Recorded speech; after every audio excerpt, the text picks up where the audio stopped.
All right, that's an awkward way to start a Tuesday, but we are here nonetheless. Rico Beard to my left, Nuptials Cot to my right, Paul Serra sitting in for David, and we are ready to roll. Rico, let's build off yesterday, shall we? Let's do it. I want to build off of yesterday. Okay. We were all talking about this, guys, and you are not required. This is not a yes or no. I'm going to offer everyone a platform. So yesterday's show was interesting. It was a redux of the trade deadline. Rico was here for the actual deadline. I obviously returned yesterday. And while I didn't love the Tigers deadline, there was no ad hominem attack. There was no yelling and screaming. And we asked people about, look, the Tigers have a plan. They're faithful to it.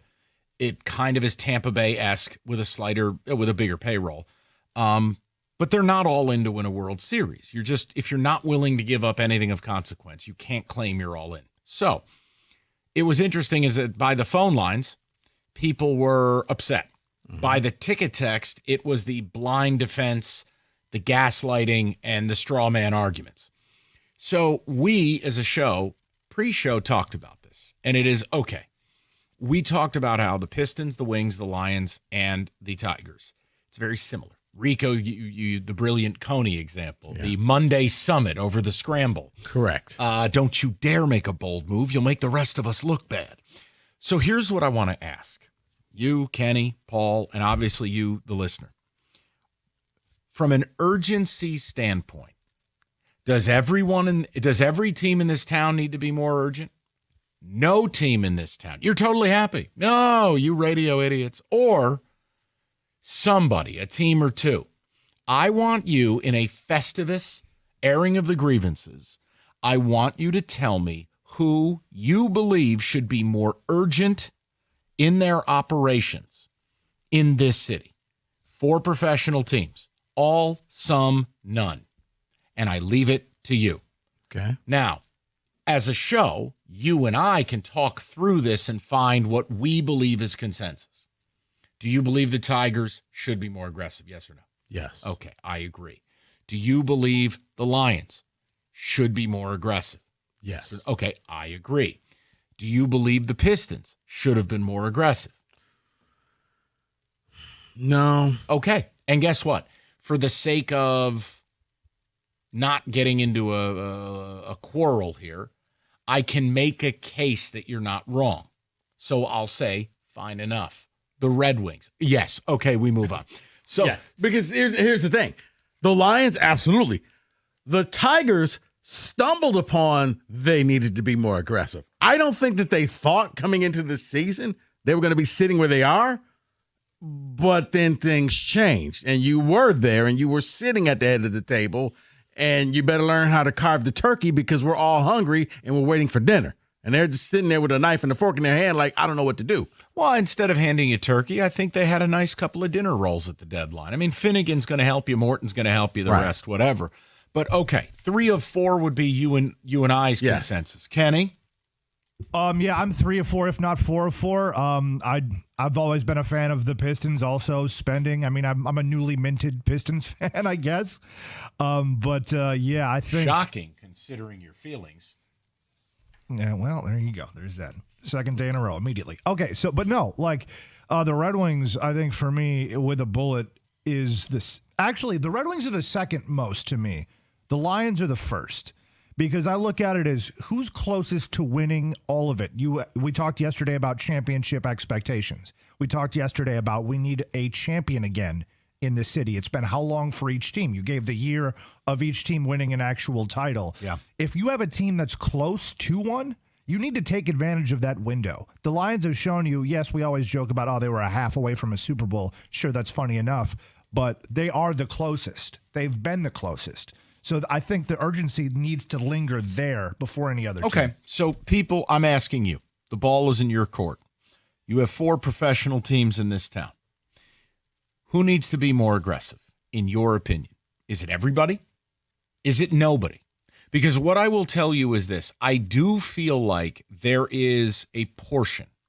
How big or how small it is, I don't know. I don't want to get married to a number, but the idea is there's a portion of this town and each fan base that is right out of the Lego movie. Everything's awesome. Everything's cool when you're part of a team. And how dare 97-1 not kiss the proverbial ass, both cheeks of every team in this town. Both cheeks. Left and right, both cheeks. So look, it's a weird thing. There are days I leave here wondering, does this city want what I do anymore?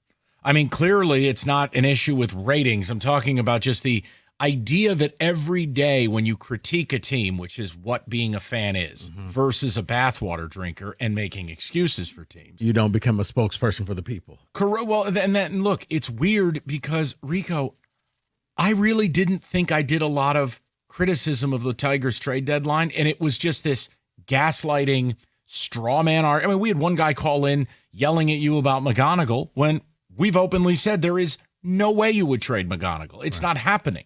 So it's just this oddity. And with the Lions, it's the same thing. There's a portion where, what do you mean? Just let Brad cook, you ignorant slut. Well, and you're like, okay, all right, well, my bad. Well, I will go to my grave saying that the portion of those people are just happy to be good. They're happy to see the Lions logo or the Tigers logo or whatever logo up on the TV that ESPN and Fox and all of those people are talking about you positively. You're not the butt of a joke and life is good and let's let the good times roll. Instead of being great, let's just be good because remember where we used to be. We never want to go back to that neighborhood. I'm going to your side of the fence on it. The longer it goes on, you know, we've gone through all the off seasons, all the trade deadlines now, right? Now we just sit. We wait for the NFL to start. Baseball deadline's done. Basketball free agency's done. Hockey, it's all done. Right. I'm coming to your side of the fence on this. People were so damaged by the last decade, they are afraid to open the door. So I want to ask you guys. Yeah. Like, look, this show, yes, I'm a big believer in aggression. I'm a big believer in putting the rev limiter down. And But think of it this these way. teams aren't. Yeah, but think of it. It wasn't that long ago that NFL teams were about to petition to take Thanksgiving Day away from the Lions because they just kept losing and embarrassing themselves in front of the world. Can I petition to have the Cleveland Browns kicked out of football? They signed a fifth quarterback. I'm going to leave it to you. You're going to love it. Well, you know what? They did get kicked out. They became the Ravens and actually became pretty good. We should have just been good with that. Right. 248-539-9797. So it is an urgency grievances. If you believe all the teams should be more urgent, more aggressive, say it, say why. If you believe none of the teams, you are totally happy or mostly happy with the direction of the four, you understand the plan, and you agree with Rico, you just don't want to risk being terrible, fine. And the truth is most people will be choice C.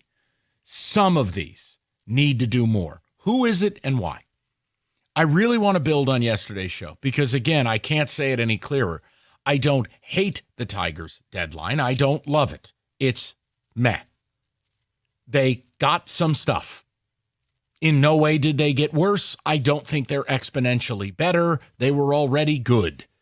Reese Olson out, Charlie Morton in, push at best. Bullpen, okay, here's Finnegan and friends. Now, if every guy turns into Bo Brisky circa September 23rd last year, you got better.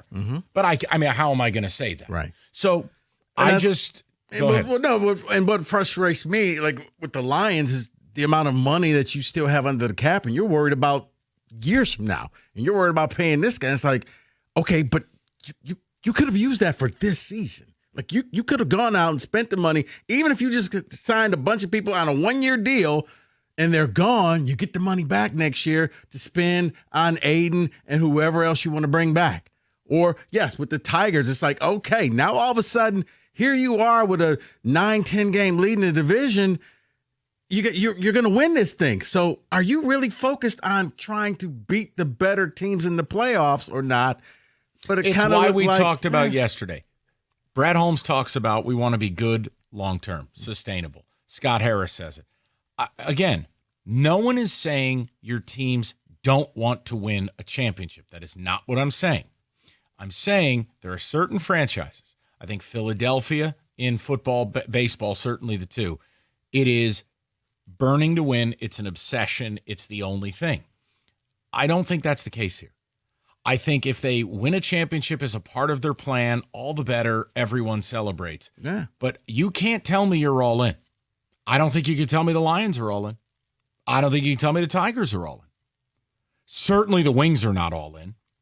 And the Pistons would be the one where I can certainly, in the name of peace, say, you know what, Rico, fine. It's not time yet. Correct. And that's okay. Fine. But my point is, what do you want from your teams? Because, look, Rico, I openly question it. Look, I've made my career on just being a fan and being honest. I just shoot people straight. I bomb my own teams. Why wouldn't I bomb yours? And when things are good, I tell you, I'm the same idiot who said the Lions are winning the Super Bowl last year. You did. The point is, I am starting to question whether people even want that anymore, because I think what people want is bathwater. I think they really just want the lemming, bought and paid for, everything's awesome all the time. Look, but I don't want to take it to a deeper level, but isn't that just 2025 where don't ever disagree with me? Because if you disagree with me, now you're my enemy. Not that you just can't have a discussion. And you know what, Mike? Maybe I'll get valid points from you. You'll get valid points from me, and we move on. It's you don't even listen. It's just argue, and I wait for you to stop talking so I can start talking and I can argue, and you're not listening to each other. But then you realize you're really kind of saying the same thing, except for you went this way and I went that way, but we're meeting at the same point. That's where people are. It's like, don't criticize because you don't know what they know, and they were so much smarter than you. And it's like, guys, it's not. If they're so it's smart, a formula. It's not really that difficult. If they're so smart, where are the championships? 1984, Right 2008, 2004, and never. If they're so smart, and we are supposed to drop to our knees and praise Jesus, and we are so blessed, how dare you? Then where are the championships? I mean, it just gets to a point like, come on. And if you're going to say, well, that certain people haven't been here long enough, now that's fine. I'm not holding the past against them. But there are no cities in America. Like right now in Philly, do you think everyone says everything's awesome with the Eagles? They just won a Super Bowl. No, because the job is to go do it again. Right. I mean, but if you think about it, when you had Ken Holland here, they were going all in. They were doing everything. They were trying to win the cups. Fun note. Then they stopped, and then you fell off the cliff. And then it's like, okay, well, I just kind of want to be relevant. I'm convinced, by the way, Ken Holland is Liam Neeson. Yeah. I really have been thinking about it. Liam Neeson's been in the news because he's dating Pamela Anderson now. Ken Holland is Liam Neeson. Liam Neeson is Ken Holland. Yeah. I'm convinced. Wow. Go look, you don't believe me. They're the same person. I guess they got a romance on the movie set. Whatever. The Naked Gun. I didn't know they were making a movie. Yeah, they just redid The Naked Gun. Probably a bad idea. The Liam Neeson one's a classic. No, because it's his kid. It's Frank Drebin's kid. Liam Neeson is Frank Drebin's Frank Drebin birthed Liam Neeson? Yes. I don't know how believable that is.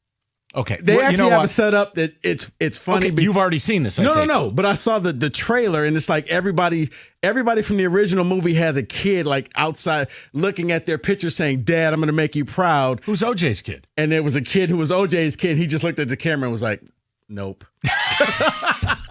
248-539-9797. Let's do the airing of the urgency grievances. All the teams, none of the teams, or some of the teams. And let's talk about it. Rico, take him to church.